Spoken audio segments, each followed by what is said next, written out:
The slides will be available after this talk. There will be a Q&A section. If you look at your tabs in this Teams webinar, there is a little tab that says Q&A, and that's the place that we'll be going over our questions and answers. And I'd also just, as a friendly reminder, we are here to inform and empower people. This is not a requirement. This is not a mandate. This is just an optional drill and how to go over that drill. For our agenda today, we have three parts. Part one, we're going to go over what is the Great Shakeout. We're going to talk about Washington earthquakes, tsunamis, and the impacts, how to stay safe. For our part two, we're going to talk about how to hold a drill at work.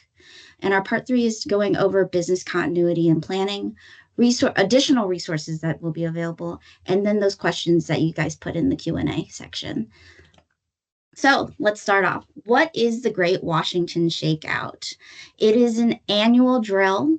It is worldwide. Millions of people participate in every year. You may remember this as a kid if you are local. It happens on the third Thursday of October every year. This year it'll be October 16th at 10:16 a.m. It's a designated time to practice how to protect ourselves during a large earthquake and improve preparedness. This is also an opportunity to think about what would I do if there is an earthquake? What would I do if there is a tsunami happening? What would change afterwards? What are my next steps?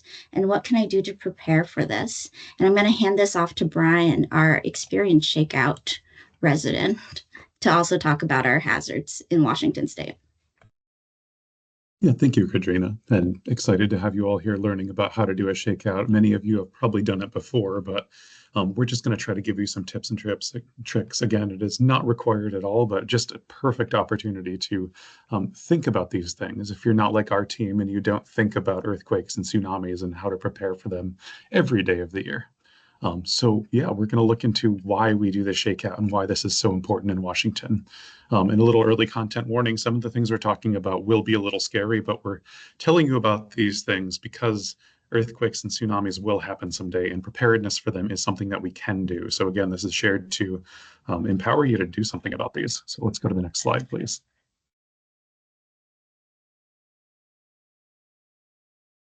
First off, when we say Washington is earthquake and tsunami country, I'm going to go into a little bit about why for anybody who's unfamiliar. We in Washington live on a subduction zone. This is a spot where a couple of Earth's plates, Earth again is broken up into, on the surface, there's all these plates floating around on top of the mantle, just pieces of the Earth. It happens really, really slowly at about the speed your fingernails or hair grow. So not something we're going to be able to watch much over time, except when it happens very quickly. That slip happens during an earthquake, and all of it moves very quickly. So off our coast, we have the Juan de Fuca plate, which is an oceanic plate, very, very dense, very, very thin though. And we're sitting on top of the North American plate. That's beneath us for 30 to 40 miles, beneath our feet on top of the mantle. And where those two are colliding off our coast, the very dense Juan de Fuca plate is going to slide underneath our North American plate because it is very dense. And that is called subduction when that plate goes underneath. Now, it doesn't slide easily. It gets stuck thanks to the force of friction. You can try that with your hands as well. You'll notice there's a little friction building up between there. But when it suddenly overcomes that force of friction, it slips. And that is when you get an earthquake, just that 700 miles of slip between northern British Columbia and northern California, or northern Vancouver Island. All at once, 700 miles of slip happening. That causes these reverberations throughout the crust that we call an earthquake. Now that's our subduction zone earthquake. These happen every 300 to 600 years. Unfortunately, we cannot predict when earthquakes will happen. We just know that this is a possibility. Our most recent earthquake on this fault line was in 1700, actually January 26th, 1700. We know that thanks to, there's some really good stories you can look up about the orphan tsunami that hit Japan from this earthquake. But that's not our only type of earthquake we can have here.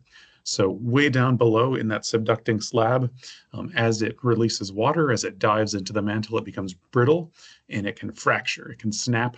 And that's how we get these deep earthquakes, like many of you may have experienced in 2001, the Nisqually earthquake, our most recent earthquake that a lot of people felt. That was a magnitude 6.8. that is our most likely next type of damaging earthquake because these happen so frequently. And then we also have all these crustal faults slipping through Washington because of this force of all these plates. The crust just breaks in a whole bunch of places. We have a Seattle fault, Tacoma fault, Southern Whidbey Island fault, Chelan fault. There's a fault in Spokane, Blue Ridge Mountains. All of these are potential faults that could rupture at any time. So Washington is an exciting and interesting place to live. Because of all these. Again, we can't predict when these will happen. We just know that all of these are possibilities. Our most recent damaging crustal earthquake was the Chelan earthquake in 1872.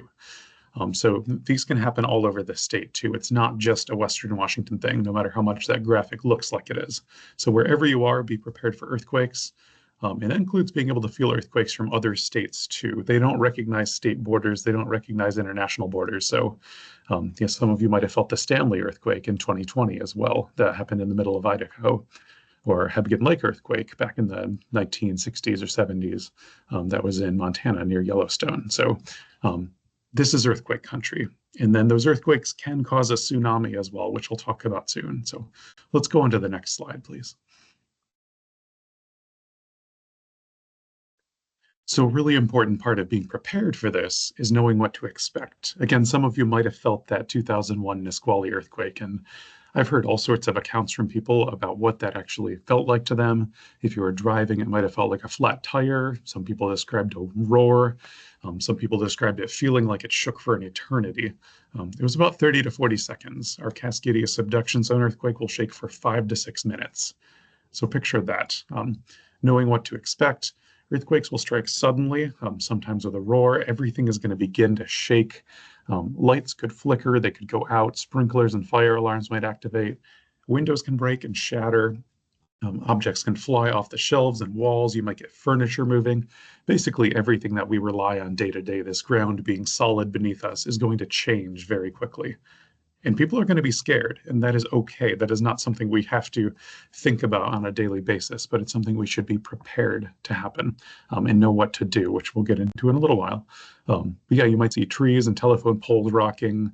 You're just going to see some unusual things, and we will show a video of what a very quickly, rapidly evolving earthquake will look like soon. But let's go to the next slide, please. So one way to think about what might happen during an earthquake is using these seismic scenarios where we take an earthquake that we know is going to happen and estimate what the shaking intensity will be like. We know what that magnitude is. We know our Cascadia subduction zone could be a magnitude 9 or maybe up to a 9.2. But what does that look like for you where you are? Because that shaking is not the same for everyone. And that's a measure called intensity. Now, earthquake intensity, each earthquake has one magnitude, but many different intensities that depend on how far away you are, what the ground beneath you is like, what kind of building you're in. So these scenarios can provide these. So if you can see this graphic here, we're just looking at Washington.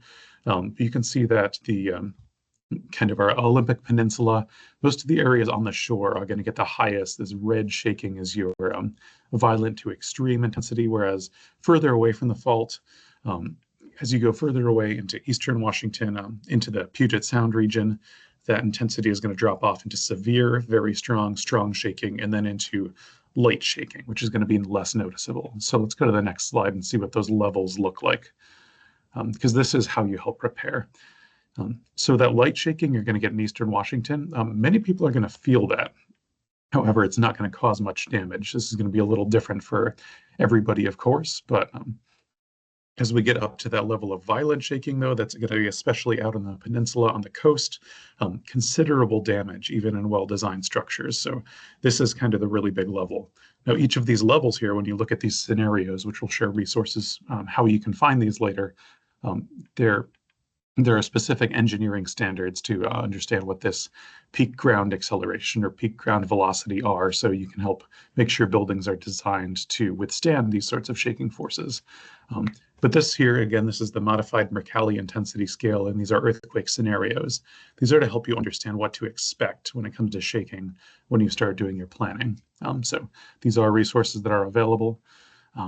Let's go to the next slide, please. I have to say as well, it is not just the earthquake itself, and it is going to be earthquake shaking, but then there are going to be secondary hazards as well. I'll talk about tsunamis shortly. Um, there can be landslides, which can also trigger tsunamis. There can be fires as a result. Famously, the 1906 San Francisco earthquake. That was a devastating earthquake, but then it set the buildings on fire as well, which was ended up being much more devastating to the city than the fires itself. There have been a lot of changes to building codes and construction, especially for fire since then. But it is a hazard. It's possible whenever there's infrastructure damage, which is possible in our earthquakes. Ground liquefaction, something as well we have to think about. Um, we'll talk about that a little bit, but basically it's when the ground becomes less stable, when there's a lot of water underneath it, that allows some things to sink in. It's something we have to build for. That's really only going to happen in specific areas, and we'll show you how to find those maps as well. But then there's also earthquake aftershocks that can cause all of these to happen again. And I'm just going to make a note here. I see that there is a hand raised. We're not going to do hand raise in this area, or for this webinar. We're going to have people use the Q&A feature, which is a tab across pretty close to the raise hand button. So please use that if you have a question. We'll get to your questions. Next slide, please. Now, this is just a video of how quickly an earthquake can happen. This is from New Zealand, a crustal earthquake that happened. So we're gonna play this twice. Again, this is gonna be one of those very surprising ones, but let's show it one more time. And I want people to look at the upper right-hand corner where you can see that building. Hopefully we can play again. I think if you click on the video, yeah. So just watch that building. Shaking starts now. And immediately that wall just peels off. This is gonna be part of the reason that we emphasize again that the recommendation during earthquake shaking is not to leave the building you're in. That is not safe because you put yourself in the most danger right there where the walls are peeling off, even where the walls are designed to not fall off, where they've been secured. Breaking glass, windows are going to be falling down there. That is one of the most dangerous spots you could possibly be. Katrina will talk more about that soon. Okay, let's go on to our next slide. Just wanted to show people what might happen here for people who have not experienced an earthquake. Now let's talk about tsunamis again a little bit. Now, the main reason we're going to get tsunamis in Washington during an earthquake is, again, you get that subduction, the plate slides under, and when it overcomes the force of friction, there is a pop-up right here. Now, that is a very simplistic explanation of what happens, but when that plate slides, it pushes a huge column of water up. And what you get is a wave that is a lot more like a fast-moving tide, as all that water just suddenly rushes across the entire ocean, but it's going to come to us where we're very close to. So some of the best examples we have of what this might look like are, unfortunately, the extremely tragic 2011 Tohoku earthquake and tsunami that happened in Japan. This is where these videos come from. If you want to get a good example of what this might look like in our ports, in our harbors, along our 3,000 plus miles of shoreline in Washington. If you look around our islands, through all the sounds, through all those inlets, that's how much of our shoreline is exposed to tsunami hazard.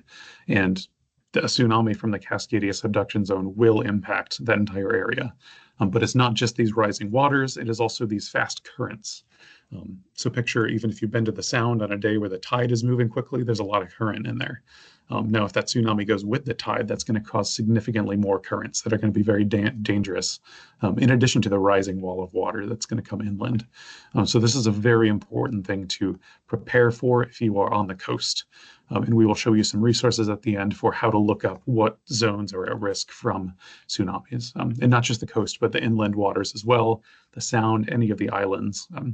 It's a lot of Washington is at risk from these, but if you're far inland, pretty good. Pretty well off. Let's go to the next slide, please. All right, so I'm going to pass it back to Katrina for some information on how to stay safe from all these things. Yeah, let's talk about staying safe during these hazards in Washington State. So a big one for earthquakes is it may feel very natural to think about, I'm going to run outside. That is something that happened to me when I was a kid with my dad, but please don't try to run outside. Most injuries are caused by falling objects or that shaking, and you end up falling. So that's something to keep in mind when an earthquake has occurred. I'm going to just go over the very simple. Our recommendations are well researched, and this is something that is well practiced. I do want to just really point to the drop, cover, and hold on. Drop to the ground, stay very low. By staying low, you are a little more stable and you'll be able to just prevent injuries from falling. Get some cover, cover your head, cover your spine, those really important parts of your body. And if you're able to get cover, such as a table, that is recommended as well. And then hold on to that during the duration of the shaking. Now, this drop, cover, and hold on is our best practice for most cases. In some cases, that might have to alter depending on where you are. About most of us spend our times in bed. If you are in bed, stay in bed, hold on, protect your head. And if there's something that could be a possible hazard that could fall onto you, that's something to take into mind if you're staying in bed while an earthquake is occurring. If you are outside, stay away from buildings, just as Brian has showed that the bricks can slosh off, something can fall down onto you.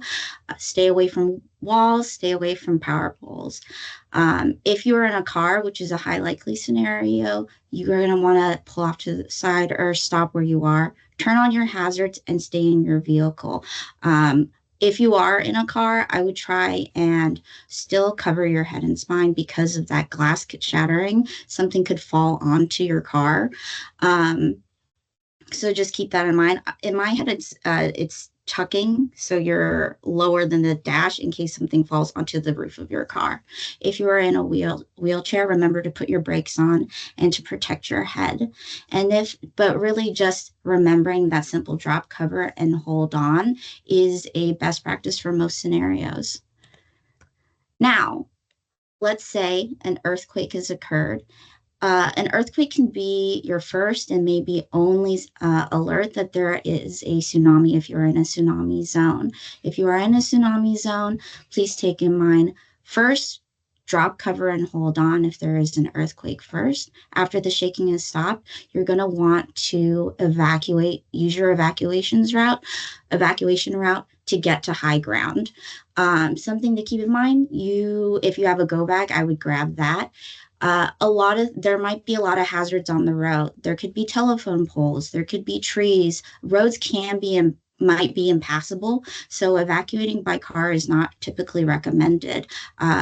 Walk purposely to your high ground evacuation site and stay there. There could be multiple aftershocks for a tsunami. And for those of you at businesses, when you're checking in with employees, a really good a really good example that I heard was if you are trying to get a goal, like say you're on a football field, you don't know how to get that goal or a football goal or score a football goal if you don't know if you're in a football field. So if your employees don't know that you're in a tsunami zone, they won't know to evacuate in that time. And I'll pass it off to Brian to talk about Shake Alert. Thank you for that. Yes, so what I would like to always ask at this point is how many of you have Shake Alert installed on your phones right now? Well, we're not really going to do an answer or raise your hand because we don't quite have that capability here, but you all do. That's the thing. You do not need to do anything in order to install this system on your phone. So what is Shake Alert? Shake Alert is an earthquake early warning system that is run through the U.S. Geological Survey, and it is operating in Washington, has been since 2021. And this is a free tool that allows you to get seconds of warning potentially before an earthquake arrives. So those earthquakes I was showing you that could happen all over Washington, now when they happen, they release P waves and S waves, a couple different kinds of waves. Now, P waves don't do much damage. A lot of times people say like, my pet started acting weird right before the earthquake happened. They might be sensing the P wave because they don't do much damage, or somebody might have heard the P wave because it's just basically a sound wave that travels through the ground. So it can like rattle dishes and things. And some people are just very sensitive to these things traveling through the air. It doesn't do much damage though, but it travels really, really fast. The damaging waves are the S waves. They travel about half the speed of a P wave. So what the USGS has done is they've set all these seismometers all over Washington, Oregon, and California to detect those P waves and then quickly forecast which areas are going to get shaking from an earthquake that caused that P wave before the shaking arrives, ideally. Now, this can give you up to, say, 10, maybe 30 seconds of warning. In some cases, if you're right above the earthquake, the system doesn't have time to process, but it is still very valuable because a lot of people spend those first couple seconds of an earthquake going, is this an earthquake? And if your phone tells you right away, this is an earthquake, it is really helpful, and you know that it is time to protect yourself. So this is a system that's really valuable if you know how to use it and where it is. So we're going to help with that. Next slide, please. So how do I get Shake Alert? Well, there's three different ways to get it in Washington. One, there are wireless emergency alerts. And if you get an Amber Alert, if you've ever gotten an Amber Alert, it's the same system. This is run by FEMA, part of the Integrated Public Alert and Warning System, or IPAWS. So actually, I literally just got an Amber Alert right during this presentation while Katrina was talking, and it took over my phone. You get the same things if you have these enabled for earthquakes on your phone. And if you have an Apple phone, you can turn on something called local awareness that'll actually allow those to get to you faster than typical wireless emergency alerts. Now, for anybody out there with an Android phone, you have this built into your software. It is called Earthquake Alerts, and if you search for it, you can find it. Finally, if you want to download an app, it's not necessary to. The first two systems, you can find them on your phone, especially if you have an Android, but every phone can use wireless emergency alerts. You can download an app called MyShake. It will say California earthquake early warning. It works in Washington and Oregon too. So these are the three different ways. Again, wireless emergency alerts on all phones. Android phone has earthquake alerts built in, and you can test that system or download the MyShake app. And you can do multiple systems as well. But all of these will deliver the same alerts. Now, you're only going to get these for shaking in your area. This isn't going to tell you about an earthquake that happened in California that's not going to affect you. So next slide, please. The point with that is if you get one of these alerts, it is time for you to protect yourself because you're going to get shaking that is of a light shaking or greater in your area. So drop, cover, hold on appropriately for your situation. So Shake Alert works on everybody's phone. That's the big takeaway I want everybody to have. But if you're thinking about other ways to potentially mitigate earthquake damage in your business, in your organization, anything like that, there are a whole bunch of other ways that this can be integrated. USGS took a lot of cues from Japan on how this might work. And there are a lot of systems in place that are currently doing this, but we need more. This can be a very valuable tool. So a lot of schools in Washington, for instance, are already having this over their PA systems, public address, because maybe the kids aren't allowed to have their phones on in class. So that wouldn't be a very helpful system if schools can't use it. Slowing passenger rail and trains, they found this was very effective in Japan during that 2011 earthquake. It can minimize both the damage to the carts and the injuries to the people inside when those trains start to slow down. The Bay Area Rapid Transit, or the subway system, train system in San Francisco, is actually using this already as well. Think about some other things, though, like returning elevators to the nearest floor and opening the doors so they don't jam. You don't get people stuck inside, being additional dangers. In the emergency management field, we're interested in having firehouse doors open so they don't get jammed and you can actually get that response out as quickly as possible. We do have some projects in Washington stopping that are sealing off pumps, turning off pump systems so that electric systems in the pumps don't catch on fire. These are all about preserving water for afterwards and protecting wastewater from going out into the system. So we do have a few of these operating. Again, hospital generators to sustain life-saving things. And then think about any business operations you have that are very sensitive that might be damaged by shaking. Is there anything that can be done to maybe stop and slow those so that there isn't as much damage happening to them? Very delicate processes, for example. The point is, there are almost endless possibilities, and you, as the experts in how this might be helpful for your system, should be trying to come up with ways that you can use this to potentially help mitigate earthquake damage and losses to your system as a result. So if you have some questions about how to do this and you want to be put in touch with how you can develop a system at your business, at your infrastructure. I will say there is a cost associated with this, and I'll get you in touch with whoever can do that. Unfortunately, this is not free at the moment. We're hoping in the future it'll be better, but please reach out and I'll get you in touch with folks who can help set this up. Next slide, please. Basically, it's a very valuable system that we see for helping mitigate earthquake damage. So I'm going to pass back to Katrina. Hi, everyone. I'm just going to do a quick poll. We're going to just do a quick raise of hands. Do you feel your organization is prepared for an earthquake? And I'll give it a second.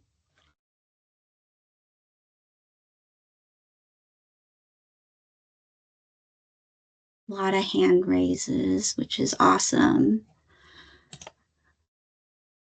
Well, whatever you answered in this poll, I'm glad that you guys are here today in this webinar to think about preparedness. For those of you who had said yes, please keep in mind that preparedness is a cycle. You may be at that good, that better, that best and beyond, but remember that things need to be updated. Plans need to be updated. Phone numbers need to be updated. Sometimes the person whose role was to think about safety or emergency, they may have left the company. And so there might be a new person. And so that plan needs to get updated. Or if you have an employee list to make sure if you guys are practicing an evacuation, update if the new employees are on there. And just keep in mind, like, this is an iterative process. You don't have to have everything right at once. You can take this as a small bit by bit, one item at a time, one item a month. Some things to consider. How will employees get alerted, which is great that Brian talked about Shake Alert. Does your company have an emergency plan? Do those employees know about that emergency plan?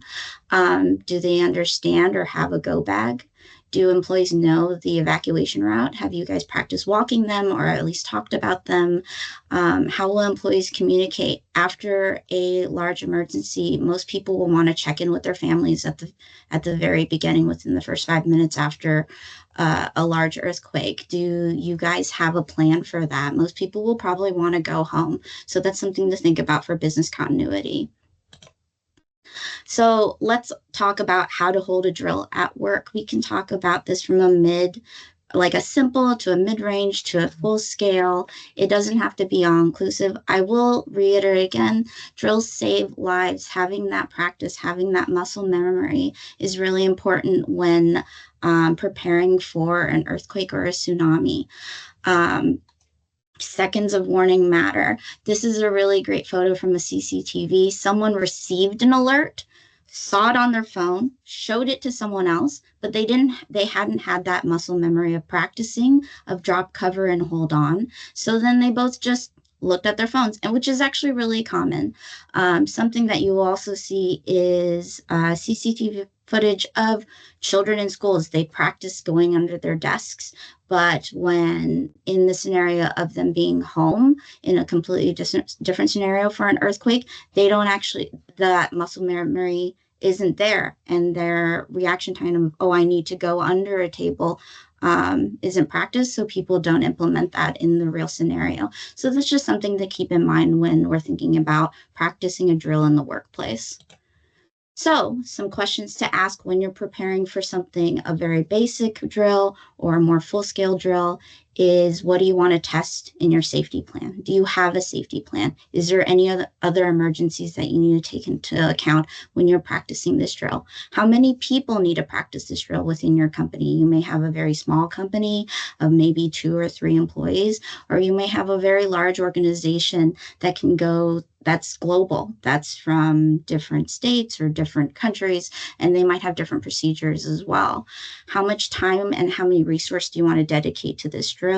And if it's getting complicated, or if this is your first time practicing one this year, there's always next year. This can be an iterative process that you build onto. You can start with, I'm going to go into the first slide. I'll talk about this as well. Simple, keeping it simple is, there's nothing wrong with that. Just having people practice that drop, cover, and hold on. It's easy to plan, easy to execute, and it's a low resource commitment. If you decide to go full scale, it is a higher time and resource commitment and requires a lot more staffing support, but it can be a lot more informative, and you'll have that increased preparedness, especially if you have to think about things like supply chains for your organization. So let's go into simple. We can practice that drop, cover, and hold on, and also include your tsunami evacuation route. You can either talk about it, or you guys can all walk that together when you do your earthquake drill. Just set a time. October 16th, 10:16 a.m. is a really good time if you guys want to participate in the worldwide drill, which you don't have to participate specifically on October 16th to say, hey, I participated in ShakeOut. That can happen anytime during the year, whatever's convenient for you. Have a designated time when you, or a designated amount of time for that drop, cover, and hold on. We recommend a minute. You can go a little longer, you can go a little shorter, but a 1 minute is typically a good time to designate. And then having a little blurb of information on earthquake safety. If you guys have a PA system, you can also do a calendar invite. These are just ideas to make it really simple, really attainable, and it's pretty quick. I mean, if a bunch of kids K through 12 do it every year, you guys can do it at work too. You don't have to overthink it. Now, let's say you want to think about things a little more. You can plant that seed of looking for potential hazards in the work area and discuss how to fix them. It might be as simple as, oh, this heavy thing on this high shelf should probably not be there. So for mid-range, it's just adding some additional steps to the drop, cover, and hold on. Yes, you'll set that time. You'll have the educational aspect of why we're doing earthquake safety in Washington State, but you can also revisit having a communications plan. What happens if cell phone service is down at your organization? Having a hazard hunt at work, going through and seeing, oh, we can fix this really easily. Going through a tabletop exercise, you can test having a reunification plan if people are separated or typically separated at work. You can talk about having safety training, reviewing earthquake procedures, and really revisiting roles and responsibilities. So I talked a little about a hazard hunt. This is a really good gift that Brian made on securing his monitor to his desk. It's just going around seeing, is there any tripping hazards, any fire hazards, securing items. Shelves are a really big one when it comes to earthquakes because everything can fall over. Just trying to minimize injury and also that financial hardship that could happen during an earthquake. I talked a little bit about a tabletop exercise. For those on the call who aren't aware what a tabletop exercise is, it's just a discussion-based exercise. You can choose a scenario. I just wrote this one. It's 1 p.m. on a workday. Hundreds of employees are on site. Some might be out to lunch. There's a magnitude 6.8 earthquake that occurred. The shaking lasts for 48 seconds. 3 buildings have structural damage, including the roads leading to them. The cell phone service can be flooded or unreliable. And so just invite people to talk about and bring their current plans of that kind of scenario. You can just make sure that the right people are at the table to talk about what kind of impacts an earthquake can happen or a tsunami can happen at work. And you can just really ask what is missing from this current plan? Like, how long will it take for our business to be up and running again after something like this? And then you can also add some options like injections, like a supplier is unavailable for a few weeks because this happened, or an aftershock happened after the initial earthquake, or a power outage. Some people have talked about making this almost like gamifying this a little bit. So having a dice and assigning a different number to a different injectable because you don't know what can happen. And it's nice to just be able to talk this through. For a full-scale exercise, it's kind of similar to a tabletop exercise, but instead of discussing it, you just simulate an earthquake actually happened. If it triggered a tsunami, you can also talk actually going through step by step your emergency plan and procedure and talking about and then going through the motions. Having this really practice, it's more resource intensive, but a lot of people have talked about how more prepared they felt or they were able to identify gaps more easily instead of just discussing it at a table. Some possibilities to include is, did your plans actually work after the earthquake? Simulate a communication blackout. Address how to keep your business operating after something like this has happened. Do you have any dependencies that you should take into consideration from other businesses that you work with? And having an after action report meeting to go over how to address those issues. And then I'm going to hand this off to Valente to talk about business continuity. Hey, good morning, everyone. This is Valente Perry. So the next 3 slides, I'm just going to touch on something that, really, if you're a business owner, this just absolutely makes sense. And it's business continuity planning. And what I've learned kind of just getting out and around the state is that a lot of small businesses primarily just focus on just having insurance. I mean, like, I got insurance, so I'm covered. But like, I just want to reemphasize and recommend you should have a business continuity plan and insurance. I mean, I think that's the optimal solution there too.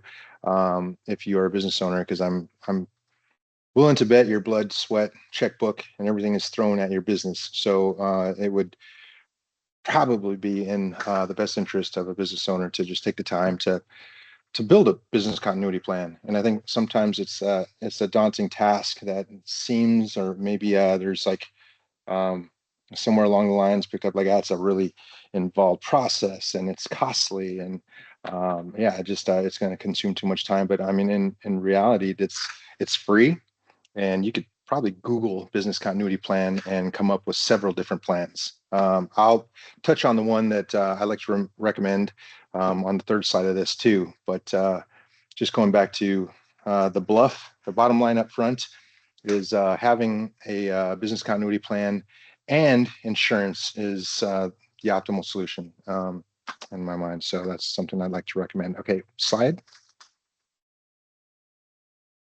So this slide, it really just kind of breaks down a little bit more of like looking at business continuity planning and insurance, kind of the pros and cons, why they're important. So you can read through it, but again, it just reemphasizes the necessity that I see.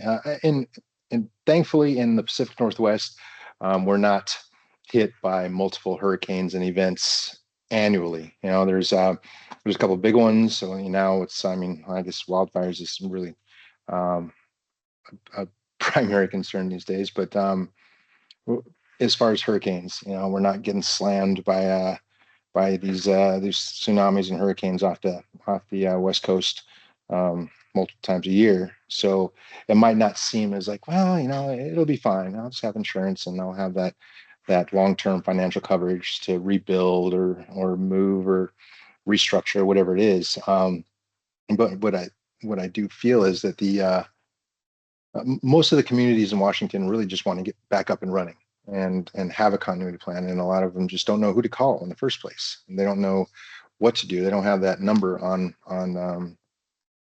speed dial, and that's really what a business continuity plan. It doesn't have to be long and involved. It has to be the questions that you should just be asking yourself as a business owner, like what resources do I need to be up and running, even if it's at minimal operational capability, you know, because you just got flooded or an earthquake happened. And but what do you need for your business to be up and running, to be a solid effort of the community to get it back up and on its feet? How are your supply chains affected? How is your IT infrastructure? What are your employees if they can't get to work, kind of thing?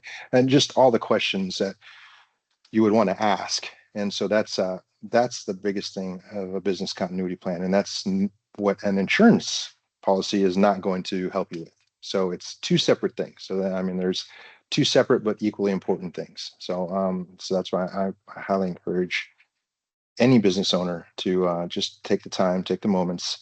There's so many Word and PDF documents, plans that you can sit down at work with your employees, or if you don't have employees, sit down with you and just take the moment to carve it out. Like, what do I need to make sure I'm up and running during the worst times? Or give a copy to your employees to take home to their families if you've got employees, and say, hey, can you fill this out? Look at it, think something, bring it back in, and we'll talk about it. It doesn't take much time at all to go through this stuff. Slide. And this is just my last slide on it. And so this is the resource that I like to recommend. It's Business Continuity Planning Toolkit. There's the link. I mean, if you Google OFBEZ, I mean, it'll also bring it up too. And this is something that I've looked through. It's about a 32-page document, and it hits all of the primary questions as a business owner. I mean, you can go down through it, and it's knowing your risk, your operations, your employees, your equipment, how to reduce potential disruptions, know your key customers, contacts, suppliers, and vendors, know your information technology, know your finances, and know when and how to test your plan for like tabletop exercises. It's already been mentioned a few times before by Brian and Katrina.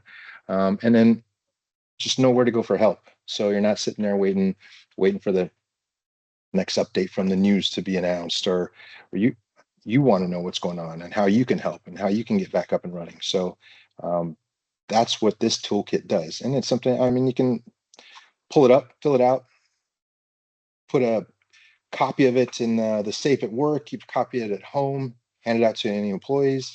And it's just something that you just take a few moments to fill out to make sure your business is covered, and especially in such an event-prone area with earthquakes and tsunamis and the rise of flooding and the big rise of wildfires. So if you want any more information, or if you are interested in having EMD come to your location, and maybe you have like a monthly meeting of business partners that comes together through the chamber or through the Economic Development Council or the Small Business Association, whatever it is, if there's something that you would really like to have us come up and provide, like a working group or an exercise, and so walk you through this planning or just to inform, please feel free to reach out to either myself at valente.perry or at tristan.allen or the business at mil.wa.gov. We're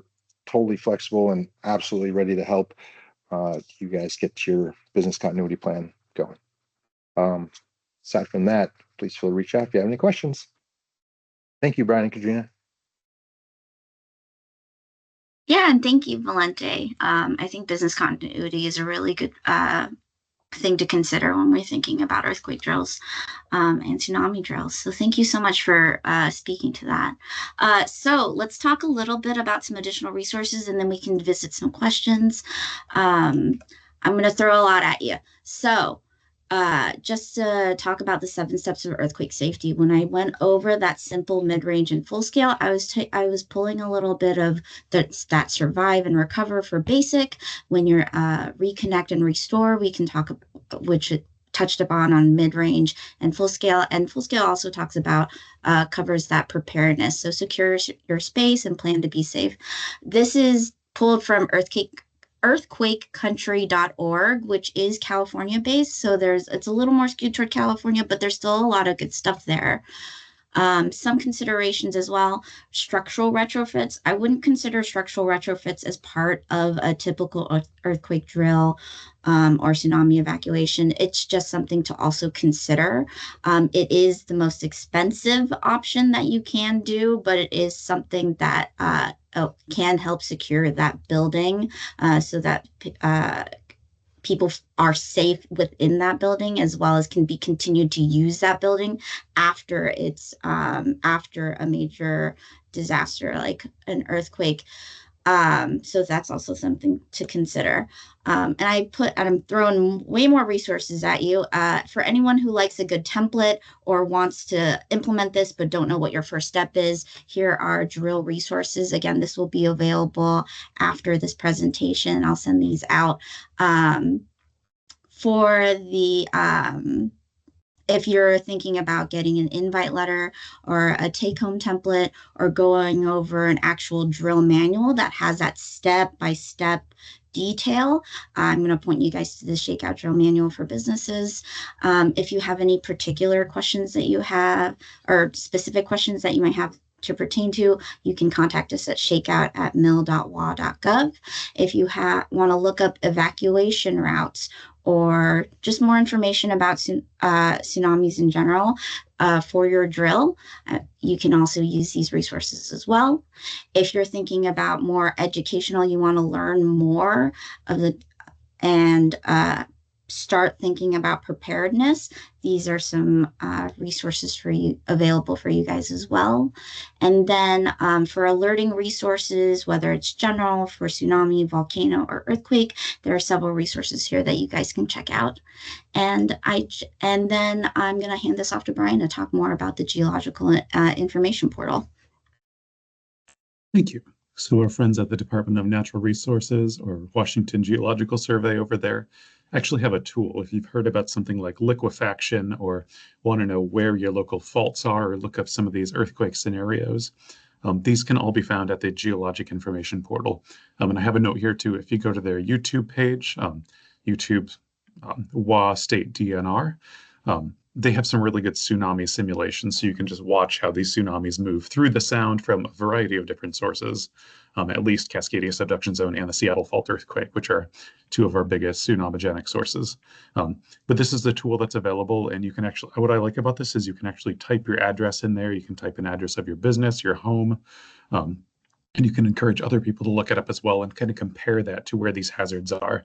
If you go to that earthquakes and ground response, this works best on a desktop. It is a little bit unuser friendly, takes a little bit of getting used to, but it is a really useful resource for understanding like where these hazards intersect with where you live, work, and play and commute. So I would really recommend this being part of your planning resources. And if you reach out, we're happy to help kind of answer some questions you have about it as well, or connect you with DNR if they're a little more complicated. Back to Katrina. Thank you, Brian. All right, so before you guys drop this call, I'm going to ask, please, well, thank you for attending this webinar, but please consider registering for ShakeOut. This is basically our most impactful metric to measure even if these webinars are useful for people. So if you like that this happened, if you want to support something that like this for people to have this kind of education available for them, please register for ShakeOut so that you can practice that drop, cover, and hold on, whether it's at home or at your business or at your school and so on and so forth. This is our way to measure that people are listening, are interacting, and are also practicing this at home and having practicing that safety. Join us on October 16th for 10:16 a.m. for ShakeOut. We will all at EMD on hazards and outreach team will be practicing that drop, cover, and hold on. And I also wanted to thank Holly for handling the Q&A on the call. Holly, were there any questions that you would like to do a call out for that happened while we were all chatting? I know, I think they all got answers successfully, but I would encourage people to go in there and read them because our team of experts has really done a good job answering them. So questions about whether you should get in a door frame, whether your area is at risk of tsunamis, making assumptions about whether or not you should head to high ground if you do feel an earthquake. Really, really good questions, very insightful and amazing answers as usual, you guys. Well, thank you, everyone. I hope you guys enjoy the rest of your day. This is our contact info, and I know Brian's going to say some things. I'm going to stop talking. Yeah, we know that there's still some time going in this, and I see that there's a bunch of hands up still. We don't have questions enabled or speaking enabled. So if you have a question and you can, please type it in the chat. And while we're here, we will try to get to it. If there aren't any more questions, please feel free to drop off the webinar as long as that's okay, Katrina. Yes. But we'll hang out for a little while just in case any come in. And thank you all so much. Yeah, thank you.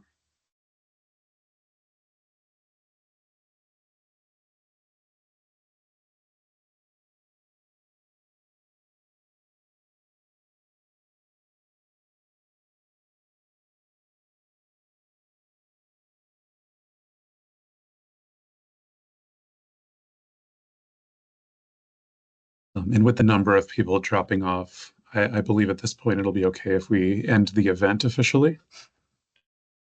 People may still be able to use the question or reach out to us with these emails if you have any. Oh, yes. Thank you for pointing that out. Thank you so much.